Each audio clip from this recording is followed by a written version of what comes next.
Hey I am Rakesh Joshi your payroll mentor. आप समझते हैं कि अलाउंसेस क्या होते हैं। अलाउंसेस आपने अपने तो कुछ एक अलाउंसेस एचआरए वगैरह डाल रहे थे, लेकिन अभी इसको थोड़ा डिटेल में समझ लेते हैं कि मोस्ट कॉमनली यूज अलाउंसेस क्या होते हैं। अच्छा, पहले मैं आपको बता दूं कि जो सैलरी होती है ना वो बेसिक वेजेस ही होती है।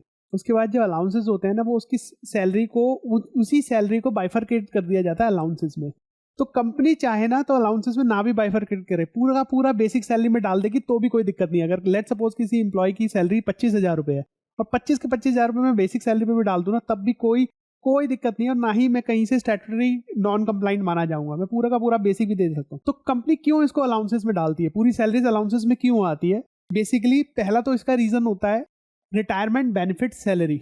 जो मेरे को रिटायरमेंट में बेनिफिट मिलते हैं ना, जब मैं जैसे लेट सपोज किसी इंप्लॉय को 5 साल हो गए, 5 साल के बाद जब वो जॉब छोड़ता है तो उसको ग्रेचुटी दी जाती है, क्योंकि उसने 5 साल पूरे करे हैं कंपनी में, 5 साल से ज्यादा हो तो उसको ग्रेचुटी दी जाती है। तो वो ग्रेचुटी मेरी बेसिक सैलरी पे कैलकुलेट होती है।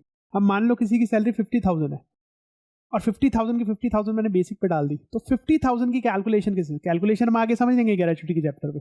लेकिन 50,000 की ग्रेचुटी पे अगर मैं 50,000 बेसिक रख दूंगा तो मेरी ग्रेचुटी की कॉस्ट बढ़ जाएगी, यानी इंप्लॉयर की लाइबिलिटी बढ़ जाएगी। तो उस लाइबिलिटी को घटाने के लिए मैं बेसिक सैलरी को कम रखता हूँ और बाकी चीजों का अलाउंसेस में बांटता हूँ। ये बहुत बड़ा रीजन है। और दूसरा बड़ा रीजन है कि इंप्लॉय का टैक्स।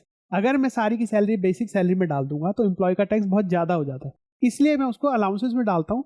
अलाउंसेस पहले क्या हुआ करता था कि ज्यादातर अलाउंसेस जो है वो पार्शली टैक्सेबल में आते थे, जिसको कि अभी स्टैंडर्ड डिडक्शन आने के बाद इनकम टैक्स में उसको हम डिस्कस करने वाले हैं कि उसको कम कर दिया। लेकिन स्टिल आज भी कुछ अलाउंसेस हैं जो पार्शली टैक्सेबल है, यानी कि उसके अंदर हमें टैक्स की एग्जेम्पशन मिल जाती है। इसी वजह से कि इंप्लॉय को ज्यादा टैक्स ना पे करना पड़े, हम उसको अलाउंसेस के अंदर डालते हैं। तो ये दो बड़े रीजन है कि मैं अलाउंसेस में इसको बेसिक सैलरी ना रख के अलाउंसेस के अंदर भी इसको बाइफरकेट करता हूँ। अब अलाउंसेस क्या होते हैं? Allowances are paid to employees to meet specific expenses. Few allowances are partially taxable, whereas the rest are fully taxable. तो allowances वो होते हैं जिसको हम जो एम्प्लॉय के एक्सपेंडिचर्स होते हैं उनकी उसकी रोजमर्रा की जिंदगी को जीने के लिए उस खर्चे को अलाउंसेस कहा जाता है, और उसके एक्सपेंडिचर को मीट करने के लिए हम उसकी सैलरी को अलाउंसेस देते हैं। अब इसमें से कुछ जैसा इसमें लिखा है कि पार्शली टैक्सेबल होते हैं और पार्शली फुली टैक्सेबल होते हैं जो बचे हुए होते हैं। अब आगे चलते हैं डीएनएस अलाउंस में। तो these allowance are given by employer to meet the prices changes arising out of inflation prevailing in the economy. DNS allowance क्या होता है? जैसे कि आप देखोगे ना कि DNS allowance ज्यादातर गवर्नमेंट कंपनीज देती है अपने गवर्नमेंट एम्प्लॉय को। जब आपने सुना होगा, कई न्यूज में कई बार आता है कि सेंट्रल गवर्नमेंट ने डीए बढ़ा दिया, राजस्थान गवर्नमेंट ने डीए बढ़ा दिया। तो डीए क्या होता है कि जब एम्प्लॉय का इंक्रीमेंट होता है, जब गवर्नमेंट जो इंक्रीमेंट करती है तो वो बेसिक में ना करके डीए पे इंक्रीमेंट करती है कि डीए बढ़ गया, क्योंकि डीए जो है वो मेरे इन्फ्लेशन से लिंक है। जैसे जैसे महंगाई बढ़ेगी मेरा डीए बढ़ाती है कंपनी मेरी, कि मैं उस एक्सपेंडिचर को मीट कर पाऊं। अगर मेरा इन्फ्लेशन बढ़ा तो मेरा डीए भी बढ़ेगा, तभी मैं उस एक्सपेंडिचर को मीट कर पाऊंगा, नहीं तो गैप आ जाएगा कि मेरी सैलरी तो उतरी है और इन्फ्लेशन बढ़ गया। इसलिए डीए में बढ़ाया जाता है। अब प्राइवेट कंपनीज डीए अलग से ना देके, बहुत ही रेयर कंपनी है जो डीए देती है, ज्यादातर कंपनीज बेसिक के अंदर ही डीए ऐड करके चलती है। इसलिए जब इंक्रीमेंट होता है तो उनका बेसिक बढ़ जाता है, और गवर्नमेंट कंपनीज जो है वो डीए में इंक्रीमेंट देती है। तो डीए जो है वो एक बहुत छोटा पार्ट होता है बेसिक का बेसिकली। उसके बाद अगला अलाउंस है मेरा हाउस रेंट अलाउंस, जिसको हम पहले भी डिस्कस कर चुके हैं कि एचआरए जो होता है, जैसे आप रेंट पे रहते हो तो रेंट पे लेने के लिए एम्प्लॉयर आपको देता है कि जी भी रेंट के बदले में हम आपको एचआरए दे रहे हैं, आप यहाँ से अपना रेंट कंपनसेट कर लो। अब ये एक स्पेशल अलाउंस है जो कि पार्शली टैक्सेबल होता है, मतलब इसके अंदर कुछ हमें टैक्स एग्जेम्पशन मिलती है जो कि हम इनकम टैक्स वाले चैप्टर में करने वाले हैं। अब इनकम टैक्स के अकॉर्डिंग, जो मैक्सिमम इनकम टैक्स एक्ट के अकॉर्डिंग, चाहे तो आप पूरा का पूरा भी रख लो, लेकिन इनकम टैक्स कहता है कि मेट्रो सिटीज इसके अंदर तो हमारे 50% ऑफ बेसिक का मुझे एग्जेम्पशन मिल जाता है, और अदर सिटीज में मेरे 40% ऑफ बेसिक का मैक्सिमम एग्जेम्पशन मिलता है। तो यही एक स्टैंडर्ड क्राइटेरिया पूरी कंपनी लेके चलती है कि हम बेसिक का या तो 50% रखेंगे मेट्रोज में, और अदर स्टेट्स में हम इसको 40% ऑफ बेसिक रखते हैं। तो चिल्ड्रन एजुकेशन अलाउंस होता है जो कि हम एम्प्लॉयज के चिल्ड्रन के एजुकेशन के लिए दिया जाता है। बहुत ही छोटा सा अमाउंट होता है। पहले इस पे टैक्स एग्जेम्पशन मिलता था, लेकिन अब वो टैक्स एग्जेम्पशन हट गया है। हॉस्टल अलाउंस जो हमारे जो एम्प्लॉय के बच्चे होते हैं जो वो हॉस्टल पे जाते हैं तो उस हॉस्टल के एक्सपेंसेस को मीट करने के लिए दिया जाता है। Same transport allowance is granted to an employee to meet the expenditure compute between the residence and the place of the duty. जो घर से ऑफिस और ऑफिस से घर आने के लिए जो एक्सपेंसेस दिए जाते हैं, जो अलाउंसेस दिए जाते हैं, उसको कहते हैं ट्रांसपोर्ट अलाउंस। कन्वेंस अलाउंस वो अलाउंसेस होते हैं जो कि परफॉर्मेंस ऑफ ड्यूटीज़ की वजह से एम्प्लॉय खर्च कर देता है, बाद में उसको कंपनी देती है। वैसे मैं आपको बता दूं कि एक्चुअली में ये सिर्फ नाम का ही होता है। एक्चुअली में जब एम्प्लॉय कोई कंपनी के बिहाफ पे खर्चा करता है तो उसके अगेंस्ट में रिम्बर्समेंट मिलती है, और उस रिम्बर्समेंट को हम आगे डिस्कस करने वाले हैं। वो पार्ट ऑफ सैलरी कभी कभार बनता भी है, कभी कभार नहीं भी बनता है, ठीक है। उसके बाद हम बात करते हैं यूनिफॉर्म अलाउंस को। कई बार कंपनी अपने एम्प्लॉयज़ को यूनिफॉर्म भी देती है, जैसे सिक्योरिटी गार्ड, उसकी एक फिक्स यूनिफॉर्म होती है कि जिसको पहन के जाना होता है, या जैसे वेटर हो गए तो इनको फिक्स यूनिफॉर्म दी जाती है, तो उसी यूनिफॉर्म को यूनिफॉर्म अलाउंस कहते हैं, जब हम उस यूनिफॉर्म को देने के बाद देते हैं।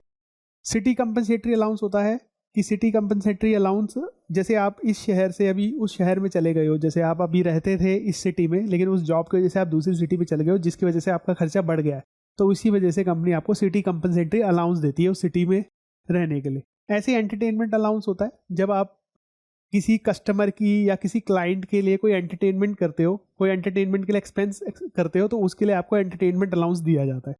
ऐसे ही एक फाइनल आता है leave travel allowance. Leave travel allowance वो होता है जब आपको कंपनी घूमने के लिए अलाउंस देती है कि आप घूमने जाओगे तो कंपनी उसके लिए अलाउंस देती है। ये पार्शली टैक्सेबल होता है। इसको एलटीए को हम टैक्स वाले पार्ट में बहुत ज़्यादा डिटेल में पढ़ने वाले हैं।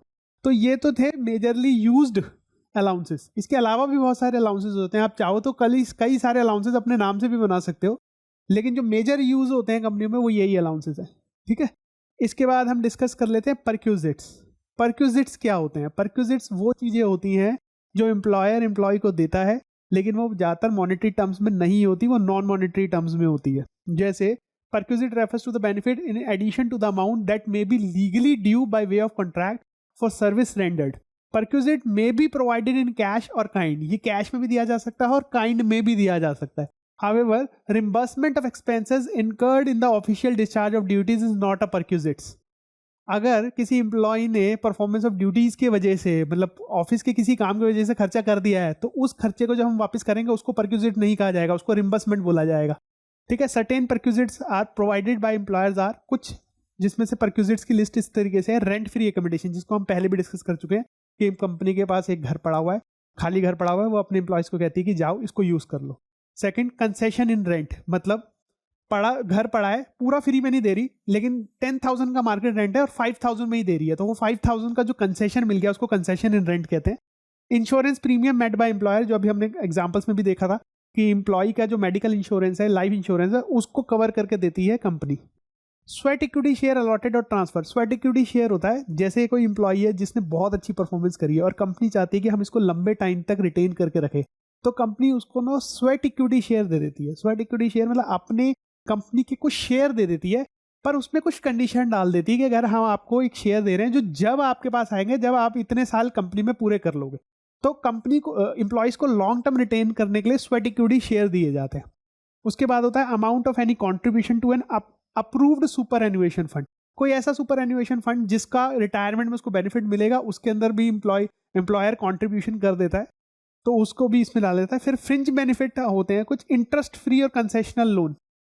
ऐसा लोन दे दिया जिसमें इंटरेस्ट ही नहीं ले रही, जैसे 2-2.5 लाख रुपए का लोन ले रहा था एम्प्लॉय को, बैंक से ना लेके उसने कंपनी से ले लिया और कंपनी उसमें कोई इंटरेस्ट नहीं ले रही। हाँ, अपना पैसा वो लेगी ईएमआई में वापस, लेकिन उस पर इंटरेस्ट नहीं ले रही, तो वो इंटरेस्ट जो बच गया वो भी परक्यूजिट्स के अंदर माना जाता है। या उस लोन में जैसे मार्केट रेट 10% है और कंपनी ने उसको 1% पे दे दिया, तो इसको भी कंसेशनल रेंट कहा जाता है।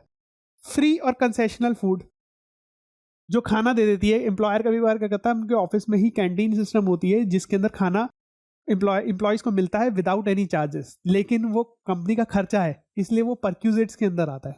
ऐसी यूज ऑफ मूवेबल एसेट्स, जैसे कंपनी की गाड़ी है जो कि एम्प्लॉय को दी गई है कि भाई जब आप ऑफिस आवर्स में कहीं जाओ तो आप यही गाड़ी यूज कर सकते हो। ये सारे बेनिफिट्स हैं जो एम्प्लॉयज को मिलते हैं, तो ये कैश और काइंड दोनों में हो सकते हैं, लेकिन काइंड में ज़्यादातर होते हैं, तो दैट इज कॉल्ड परक्यूजिट्स। तो यहाँ पर हमारे सारे डेफिनेशन और बेसिक्स खत्म हो जाते हैं। होप आपको यहाँ पर समझ भी आ गया होगा। हमने काफ़ी सारे एग्जाम्पल्स भी करे हैं, एग्जाम्पल्स हम आगे और डीप में भी करने वाले हैं, लेकिन उस एग्जाम्पल से पहले अभी हम स्टैट्यूटरी एंगल्स को समझेंगे अपनी अगली क्लास में कि स्टैट्यूटरी एस्पेक्ट्स क्या होते हैं। स्टैट्यूटरी एस्पेक्ट्स को लेके हम वहाँ पे कुछ एग्जाम्पल्स करेंगे और फिर आगे जाके हम फुल फ्लेज पेरोल भी करेंगे। Okay, bye bye and take care.